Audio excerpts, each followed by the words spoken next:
doakan Ammar, minimal. Kalau mau lebih baik lagi, jangan menyerah, tapi semua keputusan Iris. Minimal doakan Ammar. Biar bagaimanapun, dia adalah bapaknya anak-anak. Biar bagaimanapun, dia suamimu.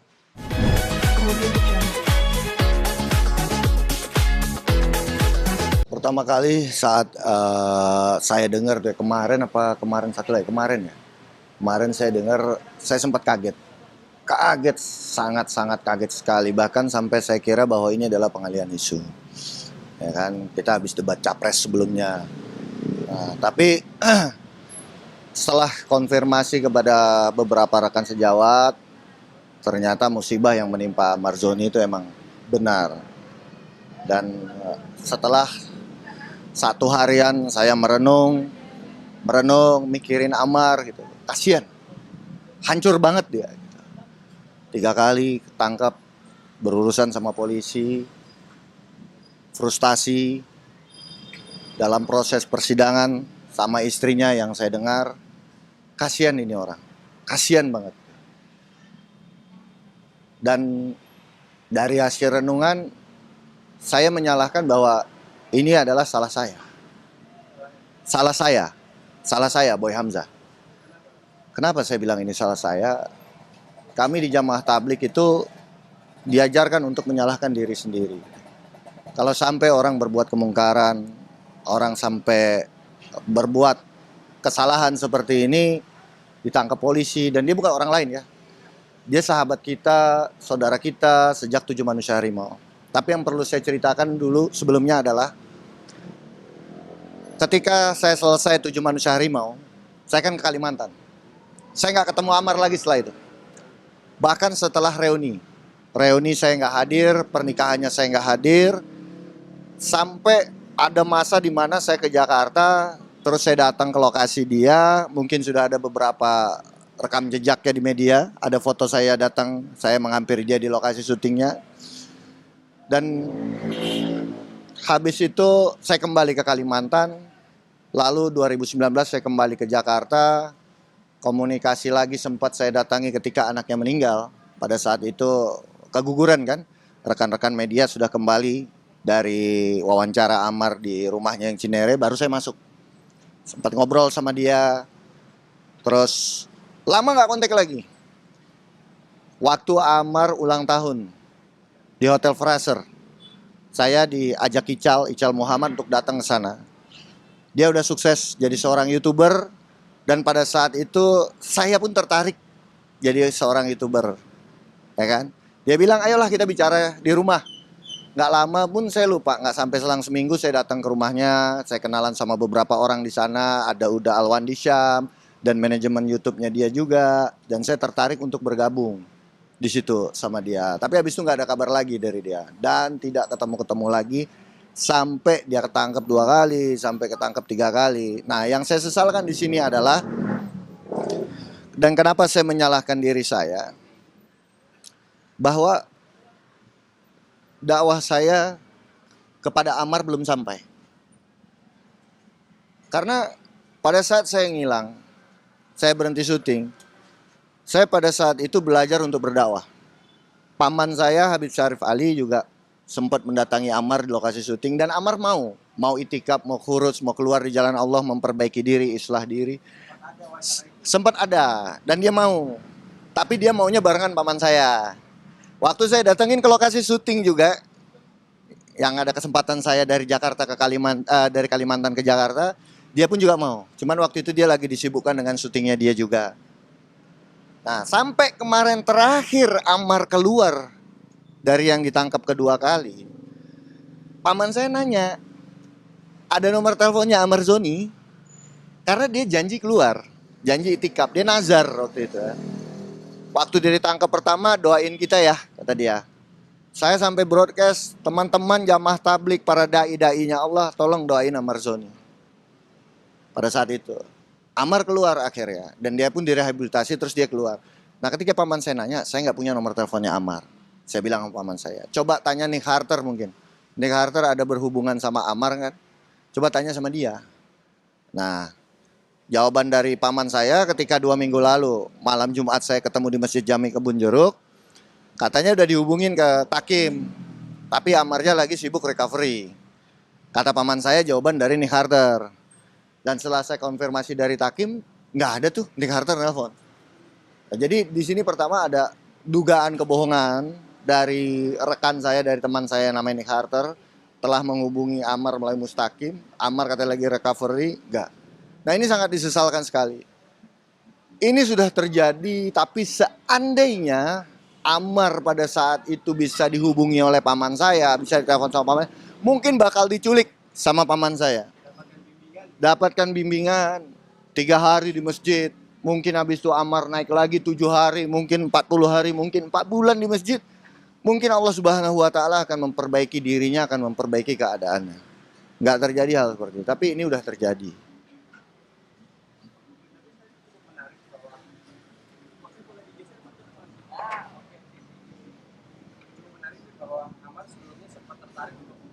Kembali mendalami agama begitu.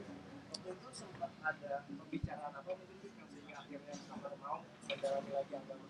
Nah, keluar di jalan Allah dengan cara itikaf ini, kalau kata guru saya Ustadz Basir Zain, adalah jalan terakhir untuk memperbaiki diri. Jadi setelah kita datang ke majelis, duduk taklim, atau kita sholat ke masjid, berkumpul dengan orang soleh, itikaf ini adalah jalan terakhir untuk memperbaiki diri. Setelah ini nggak ada jalan lagi. Ini udah paling jalan obat paling mujarab lah. Setelah kita ngobrol tentang ini, Amar tertarik untuk ikut. Tapi dia ingin barengan sama paman saya. Ingin dibimbing sama masternya lah. Ingin dibimbing sama ahlinya. Bukan seperti saya gitu kan. Nah, beberapa kali saya datangi juga nggak punya kesempatan. Dianya sibuk.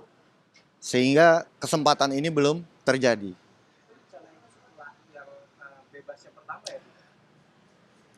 Sebelum justru dari zaman 7 manusia harimau, terus zaman bebas pertama, dia kan ketangkap pertama, dia juga doain saya ya, Mar nanti kamu kalau bebas kamu keluar ya. Iya, tadi ya dia udah nyanyi. Tapi begitu keluar kan dia disibukkan, dia harus bayar hutang lah, apalah segala macam, harus syuting pada saat itu dia disibukkan, sampai akhirnya dia tidak sempat untuk keluar di jalan Allah tadi.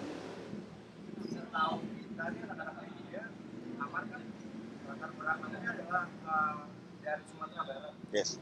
Waktu itu sepengetahuan kami juga bahwa Amar cukup religius gitu orangnya. Ada hal apa sih yang akhirnya Amar bisa masuk ke dunia tadi? Sempat tahu? Aku nggak tahu. Sama sekali mengenai itu aku nggak tahu. Yang aku tahu dia ikut ISK. ISK. Ya, yang di Menara 165 itu. Nah, tapi masalahnya iman kita ini naik turun. Itu iman sahabat, maaf. Iman kita umat akhir zaman itu hilang timbul. Kadang ada, kadang enggak. Ketika kita berbuat maksiat, ya kan? Contoh misalnya berzina gitu. Iman kita pada saat itu tertutup, hilang. Tapi ketika kita sudah selesai, itu iman kita bisa kembali lagi. Nah, suasana agama di akhir zaman ini harus terus-terus dibentuk, disuasanakan, dijaga. Nggak bisa kita cuman belajar sebentarnya, nggak bisa. Makanya kenapa jamaah tablik itu keluar tiap bulan, keluar tiap bulan, keluar tiap bulan untuk memperbaiki diri. Karena memang iman itu harus dicas lagi. Harus diperbaharui lagi. Harus dicas lagi. Jadi nggak bisa, oh kita lulus dari ISK atau dari mana dapat sertifikat terus udah religius gitu. Nggak bisa. Memperbaiki diri itu, islah diri itu sampai kapan? Sampai mati. Nah, jadi harus seperti itu, apalagi yang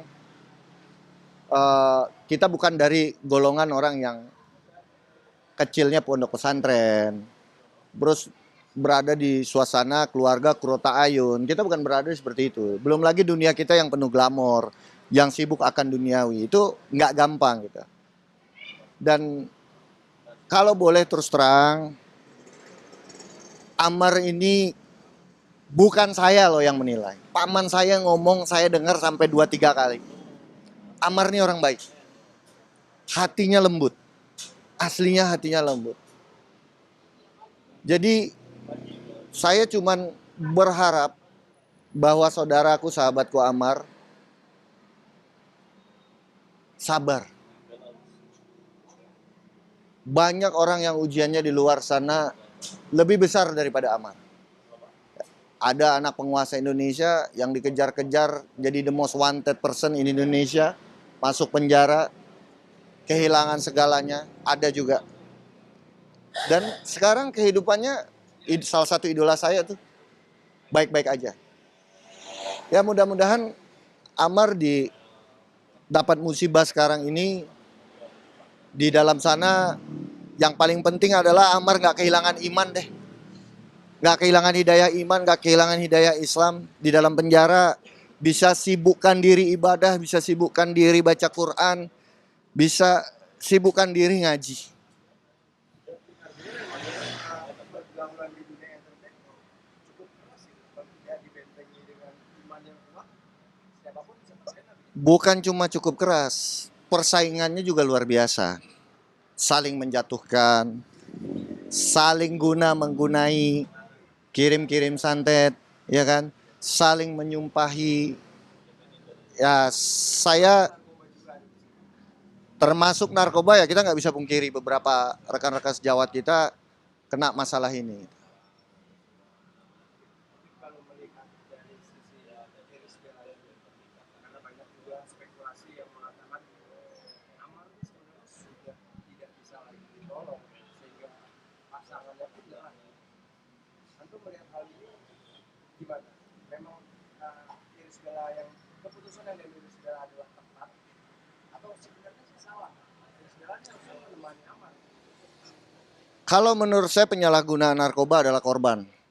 Dia tidak melakukan kejahatan seperti terorisme, seperti perampokan, pembunuhan, pemerkosaan, enggak. Walaupun yang make narkoba itu, walaupun dia adalah, kalau menurut kami adalah orang-orang yang sakit iman, tapi penyalahgunaan narkoba juga bisa menyebabkan rusaknya saraf, menjadi gila, tidak terkontrol, baik emosi dan tindakannya. Tapi dia korban. Dia melakukan itu bahkan sampai kecanduan, itu adalah di luar kesadaran dia. Apapun itu di luar kesadaran dia, mungkin ya. Dan kalau ke Iris Bella, apapun yang dia buat, itu keputusanmu. Keputusan Iris Bella. Saya tidak berhak mencampuri. Tapi, kalau saya pribadi boleh berpendapat, bahwa di luar sana juga banyak orang punya masalah. Oh, istri-istri. Mungkin masalahnya lebih besar daripada masalah Amar Zani. Tapi mereka lebih kuat daripada Iris Bella. Ya, tetap menemani. Itu satu. Yang kedua, kalau saya kembalikan ke diri saya, kan banyak tuh orang-orang yang gak kuat sama istrinya. Ini dibalik nih. Gak kuat sama istrinya begono begini, begono begini. Nabi Nuh alaihissalam itu tidak pernah menyerah sama istrinya sampai akhir hayat. Gak pernah. Sampai akhir hayat, sampai datang keputusan Allah, Allah harus tenggelamkan istrinya Nabi Nuh alaihissalam. Nabi Nuh gak pernah menyerah. Nah sama nih, orang-orang banyak yang menyerah sama istrinya terus ganti dengan Hafizoh Alimah, yaitu putusan mereka. Tapi kalau Nabi Nuh, kita kan belajar dari para nabi. Mereka nggak pernah menyerah. Gitu. Jadi ya saya juga berharap bahwa walaupun itu adalah keputusannya Iris, saya nggak berhak mencampurin. Tapi harapan saya adalah dia yang lebih kenal Amar, dia nggak menyerah sama suaminya. Banyak juga yang masyarakat bilang bahwa 2 kali sebelumnya tidak membuat Amar jerah, bahwa sistem rehabilitasi di Indonesia ini tidak membuat seseorang jerah atau seseorang sembuh. Malah masyarakat Indonesia menyarankan bui itu lebih efektif. Menurut kalian seperti itu? Kalau dibilang masyarakat Indonesia bilang bahwa rehabilitasi tidak membuat jerah, terus bui lebih efektif, ini pendapat saya ya, maaf. Walaupun saya belum pernah direhabilitasi ataupun masuk penjara, nauzubillah min zalik. Tapi ada beberapa keluarga, teman, saudara yang masuk penjara ataupun masuk rehabilitasi gitu kan. Ada orang yang sembuh dari rehabilitasi. Ada orang yang malah pandai setelah keluar dari penjara.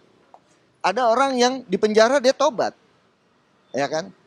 Ya masalah efektif atau tidak efektif, saya tidak bisa menilai. Cuman kalau dari saya pribadi, kenakalan-kenakalan ini, narkoba ya, penyalahgunaan narkoba termasuk kenakalan ya, saya bilang ya. Ini kalau kami belajar di agama, masuk dalam kategori penyakit iman. Nah, penyakit iman ini hanya bisa disembuhkan di rumah sakit iman. Jadi bukan di rumah sakit ketergantungan obat, bukan di penjara. Kalau kemarin kita dengar podcastnya Eyang Tio Pakusadewo, penjara begini katanya kan. Ya wallahu alam bisawab. Itu kan saya nggak tahu. Nah, tapi di penjara ada orang yang jadi tobat, ada juga ketemu penjahat. Jadi orang cerdas seperti Amar, dulu waktu saya sekolah, guru saya bilang ketika saya sering bolos, orang cerdas seperti dia berpotensi untuk jadi penjahat, ini berbahaya. Dan berpotensi untuk jadi orang baik, ini jauh lebih baik. Saya dirangkul sama guru saya. Kamu supaya lulus, kamu ini sangat cerdas. Nilaimu bagus, tapi supaya lulus kamu jangan absen lagi ya. Kalau kamu ngantuk, kamu tidur aja di kelas. Jadi sama guru tuh dirangkul. Tidak dihakimi, tidak dijauhi. Nah sekarang kalau Amar, sanksi sosial itu udah paling tinggi. Dia udah dapat sanksi dari istrinya. Dia udah dapat sanksi dari kepolisian, dari hukum. Sanksi sosial lagi. Kita ini siapa? Ini udah 2 kali sampai 3 kali ngata-ngatain Amar terus di sosial media. Kita nih siapa? Yang ada dia bukannya jadi baik, dia malah tambah parah. Terjadilah yang ketiga. Jadi makin terpuruk, dia frustasi. Dia ini butuh bimbingan. Yang paling pertama adalah bimbingan Allah. Yang kedua bimbingan ulama. Yang ketiga adalah bimbingan keluarga, orang-orang terdekatnya merangkul dia.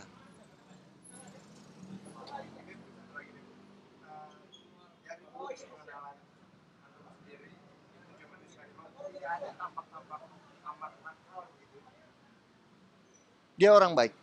sama sekali nggak ada. Dia orang baik. Amar yang saya kenal adalah orang baik yang mau membela teman.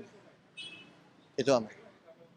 Dan saya harapkan juga buat teman-teman semuanya, stop jari lisan kita membicarakan Amar, menulis tentang keburukan dia, fitnah ataupun komentar-komentar yang justru akan kembali kepada diri kita sendiri. Ketika kita menunjuk orang lain, maka 3 jari akan kembali ke diri kita juga kan. Nggak ada gunanya. Dan selamatnya kita juga karena selamatnya lisan kita. Jaga lisan kita. Itu bisa terjadi kepada siapa saja. Bisa terjadi kepada keluarga kita. Nauzubillah min zalik kan. Yang sekarang dia butuhkan, dia sudah dihukum ya kan. Jangan lagi dia dieksploitasi. Yang dia butuhkan adalah sekarang pertolongan Allah. Ya, rahmat Allah. Seteguk air buat Amar mungkin bisa membuat kita masuk surga. Mungkin. Daripada kita ngata-ngatain dia, ada orang-orang di luar sana ngatain dia. Ngapain sih? Dia udah cukup dihukum lah. Kasihan. Mungkin terakhir boleh kasih ucapan atau doa untuk Amar dan keluarga, termasuk juga Ismail mungkin dari doa dan dukungan Nabi bisa meluluhkan hatinya. Buat Amar, yang kuat ya brother ya. Sabar. Banyak orang di luar sana punya masalah lebih besar daripada Amar. Yang penting Amar tidak kehilangan hidayah iman dan Islam. Itu yang paling penting. Banyak orang dapat masalah kehilangan hidayah iman dan Islam. Di sana Amar dimanapun nanti diputuskan, Amar tetap yakin sama Allah. Hasbunallah wa ni'mal wakil, nikmal maula wa ni'man nasir. Cukuplah Allah sebagai pelindung Amar. Dan Allah adalah sebaik-baik pelindung. Dekatkan diri kepada Allah. Habiskan waktu untuk baca Quran. Karena Al-Quran adalah obat hati. Ya. Semoga Ammar diberikan yang terbaik, diringankan, dan diberikan masa depan yang lebih baik lagi setelah ini. Dan untuk Iris yang aku pernah ketemu 1-2 kali, harapan aku, walaupun itu keputusan Iris sendiri, harapan aku doakan Ammar minimal. Kalau mau lebih baik lagi, jangan menyerah. Tapi semua keputusan Iris. Minimal doakan Ammar. Biar bagaimanapun, dia adalah bapaknya anak-anak. Biar bagaimanapun, dia suamimu.